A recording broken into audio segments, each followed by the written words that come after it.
All right, team, today we're going to look at solving nice logarithmic and exponential equations.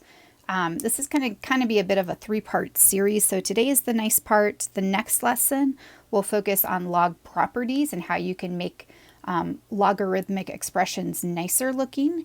And then the third part will be working with some more challenging log and exponential equations.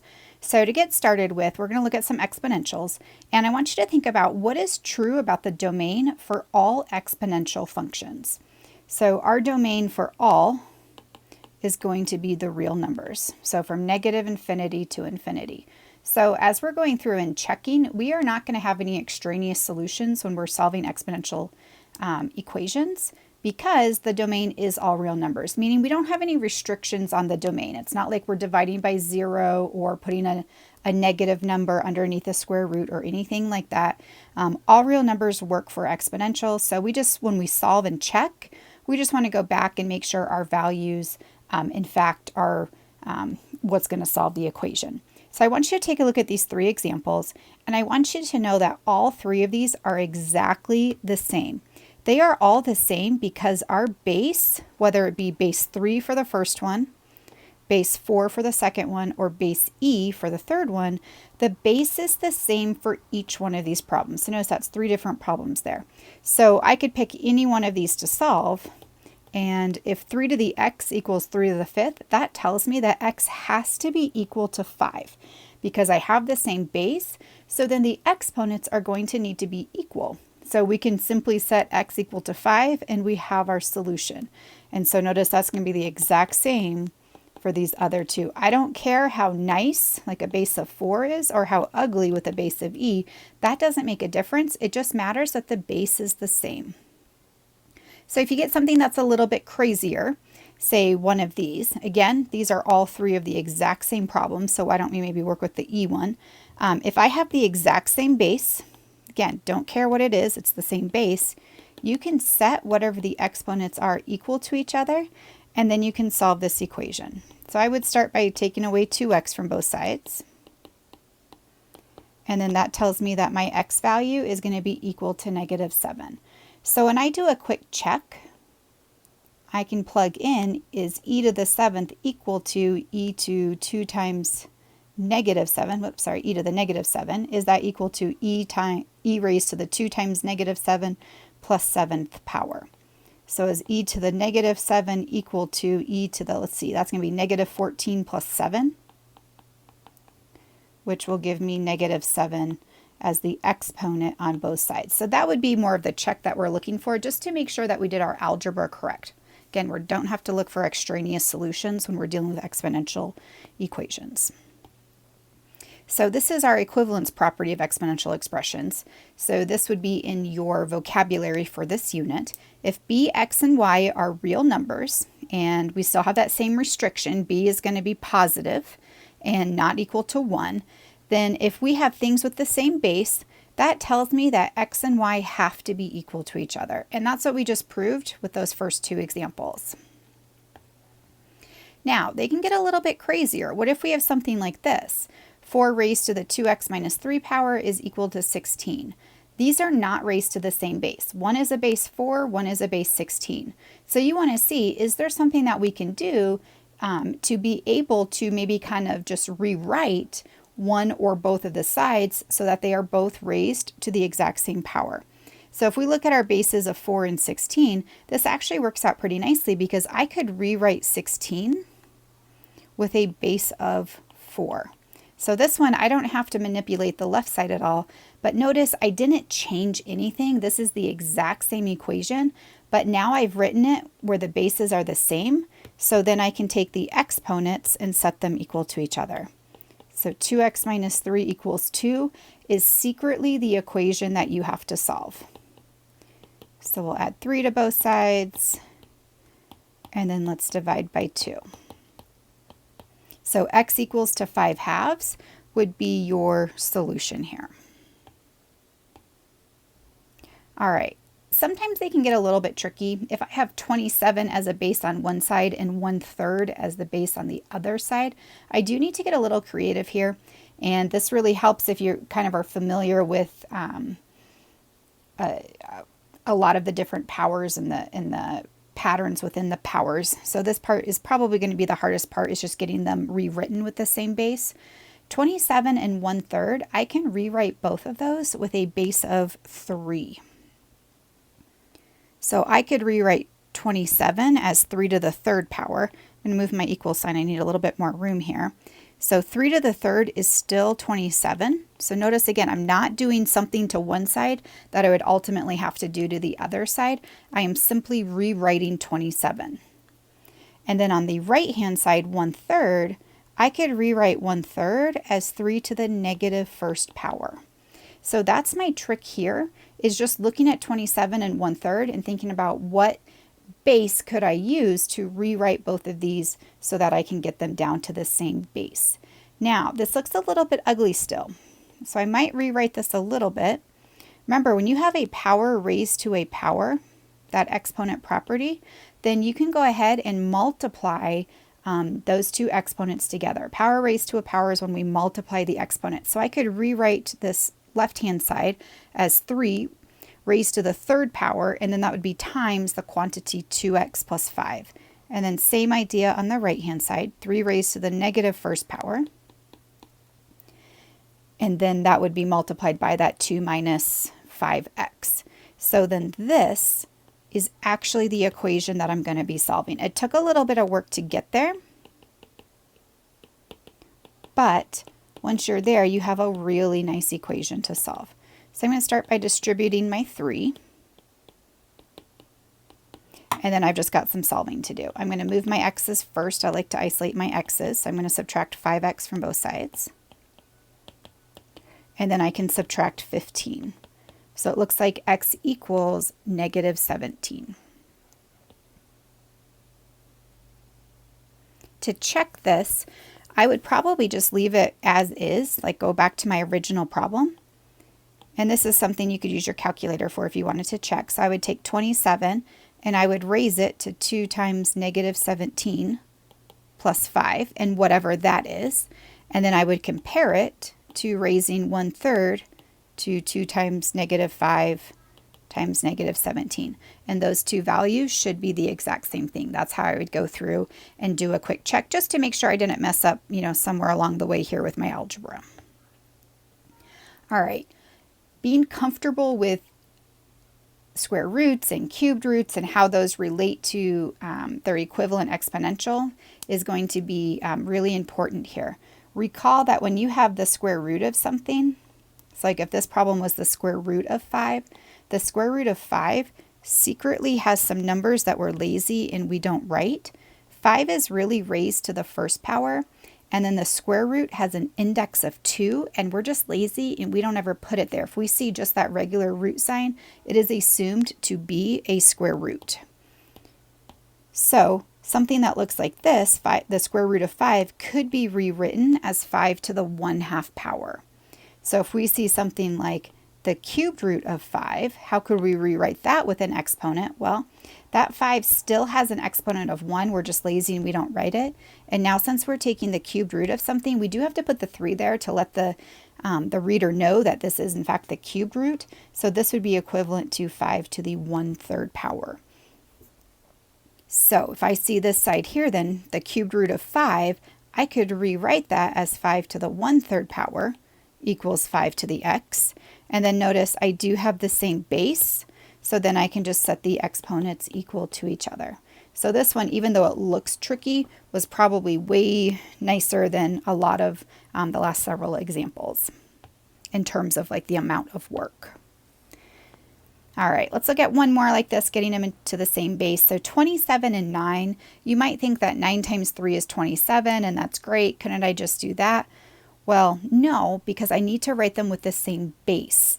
So I could write 27 as 3 to the 3rd power, and then raised to the x minus 4. And then 9 I can write as 3 squared, and then 2x plus 1. So there's my trick there to get that rewritten. Now that I have the same base, I can take the exponents and set them equal to each other. And then this becomes the equation that I need to solve, which is just a really nice linear equation. And start by distributing the 3 on the left. and distributing the 2 on the right-hand side. And now I can solve. I'm going to take away 3x from both sides. And then I'm going to take away the 2. So negative 14 would be my solution.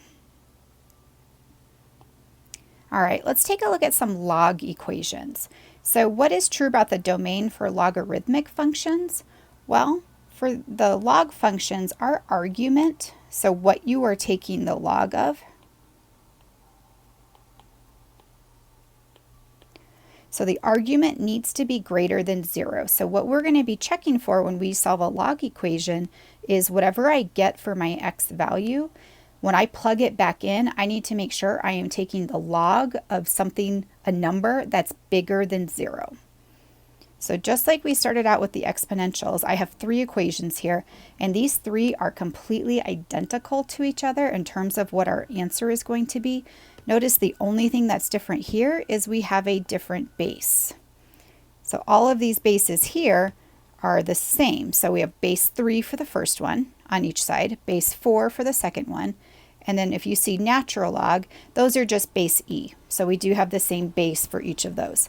So all 3 of these equations will have the exact same answer because notice the argument for each side is exactly the same. So if we look at, say, this one, the argument tells us if we have the natural log of 5 equal to the natural log of x, those arguments have to be equal to each other. So we're going to have 5 equal to x, and that would be our solving. Now, to double check to make sure we don't get an extraneous solution, if I plug 5 back in for my argument, wherever there's an x, natural log of 5, does that equal the natural log of 5? Notice both sides are equal to each other, and where I plugged into my argument for the unknown, I am taking the natural log of something that's greater than 0. So that's going to be a solution that's going to work. All right, I have 4 different ones on here. Secretly, 3 of them are the exact same problem, and one of them is something that's designed to trip you up and something we'll talk about in 2 additional lessons from now. So let's take a look just at the first one here. So log base 3 of 5 equals log base 3 of, and notice the argument on this one is 2x plus 7 because that's what's inside the parentheses. Because I have the same base,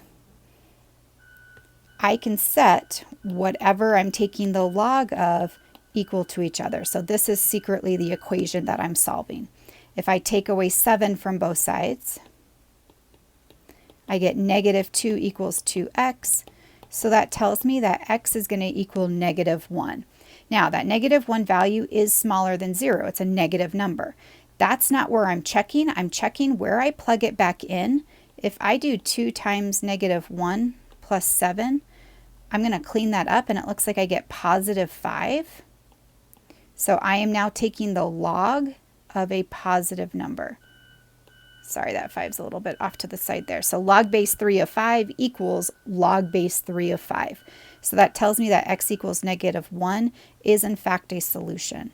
So that's going to be the exact same solution for the natural log of 4 equals natural log of the quantity 2x plus 7. Because again, I would just take 4. Oh, I guess that one would be a little bit different. I think I meant to have that be a 5 right there. It's just a typo on my end. Okay, so that's secretly the exact same as the first one, as is this third one down here. I have the same base on both sides, so I would still set 5 equal to 2x plus 7. Solve that, we're going to get x equals negative 1. Now notice this fourth one, this is different. The argument here on that right-hand side is 2x because it's not in parentheses. So if there's no parentheses there, it's just whatever's attached to the log, or in this case, the natural log. So this one will totally solve this. We just won't solve it today because we don't have enough properties in order to do it. So we're just going to wait for this one. All right, checking something like this, same idea here. I have the exact same base. We have the common logarithm on both sides. So those are secretly base 10. We're just lazy and we don't put the base 10 there. So what I can do is I can just take the arguments and set them equal to each other. So that tells me x squared plus 6x has to equal 7. So now you're left with solving a quadratic equation. Remember when we solve quadratic equations, we want to get them set equal to 0. And then you can try factoring. You could complete the square on this one. You could also use the quadratic formula. I think this will factor because I can multiply to -7 and I can add to +6. So -1 times 7 is -7, and -1 plus 7 is +6.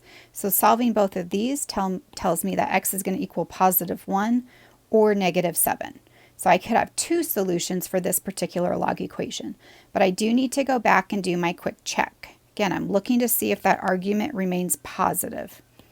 So when I'm checking, say, +1 is 1 squared plus 6 times 1. Will that give me a +7? Because that's what I need to have to match that right-hand side. So 1 squared is 1. 1 plus 6 times 1 is going to be 6. So 1 plus 6 is 7. This gives me log 7 equals log 7. My arguments are positive, so 1 is definitely a solution. So let's check -7. So this will be log of -7 squared. That -7 needs to go in parentheses. Plus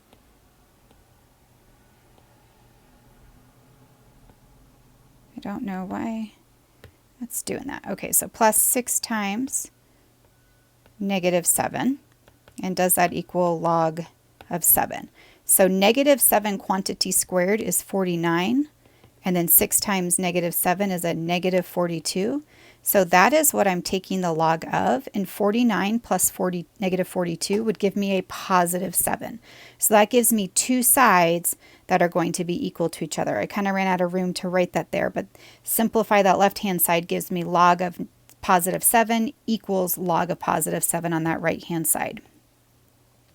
So our equivalence property of logarithmic expressions tells us, again, notice we have these same restrictions. B, x, and y are real numbers. B is positive and not 1. Then log base b of x has to equal, and if log base b of x equals log base b of y, tells us that x and y have to be equal to each other. So that's what we just illustrated with those last few examples. Now, sometimes you might just have one logarithm. So these ones are kind of cool. So something like this, since I'm down to one log, I don't really know what to do with this problem. Like I feel like I'm stuck at this point. My logs, I just have one log, meaning my logs are combined. I don't see anything else that I can really do. So my trick here is going to be to rewrite this in exponential form. So this tells me that 3 to the 2nd power equals my argument, equals x minus 5. So now this secretly is the most beautiful equation ever to solve. 9 equals x minus 5 tells me that 14 is going to be my x value. So when I go back and do my check, log base 3 of 14 minus 5, does that equal 2? So is log base 3 of 9 equal to 2?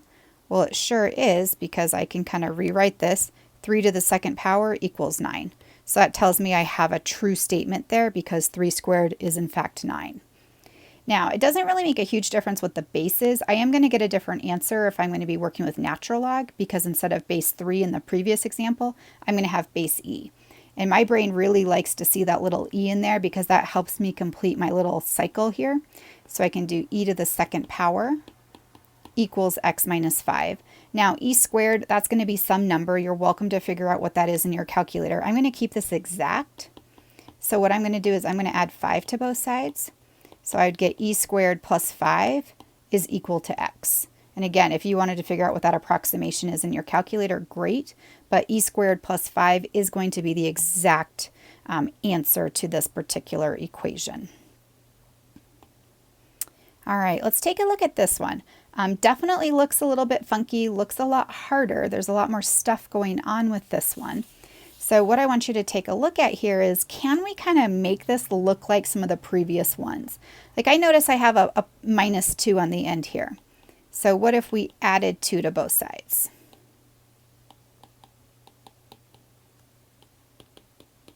Okay, that's looking a little bit better. And then we have this 6 being multiplied by the natural log of our argument. So I could divide both sides by 6. So I did have to do some prep work here. So I get the natural log of 4x minus 3 is equal to 3. So this actually is really nice to solve from here. So I did have to do some pre-work here. But now I can rewrite this in exponential form to help me solve this. So e to the third power equals 4x minus 3. It's not going to be a pretty answer, but I can certainly do it. So I'm going to add 3 to both sides. So e to the third, again, is some number. I don't know what it is. And then equals 4x. And so I can divide both sides by 4. So my x value is going to equal e to the third plus 3, all divided by 4. Again, I could type that in my calculator and figure out what it is. I don't have a calculator handy at the moment. Or I can leave it in that exact form. So this is as tricky as you're going to see on the homework for tonight. Now let's do a quick summary. If both sides are exponential and they have the same base, then all you have to do is set the exponents equal to each other and solve for the unknown. So I'll say solve for x.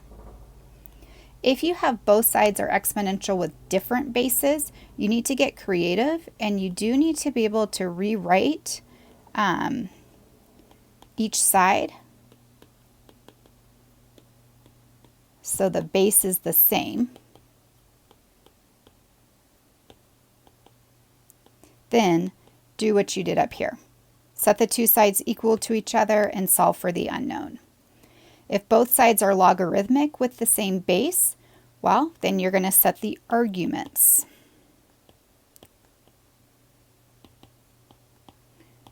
equal to each other.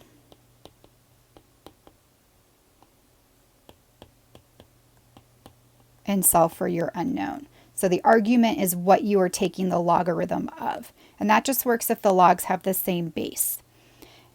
And then the last one that we saw, if only one side is logarithmic, I want you to simplify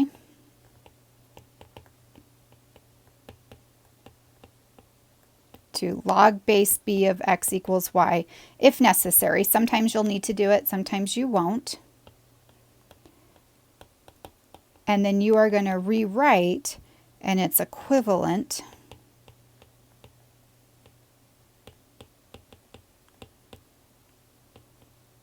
exponential form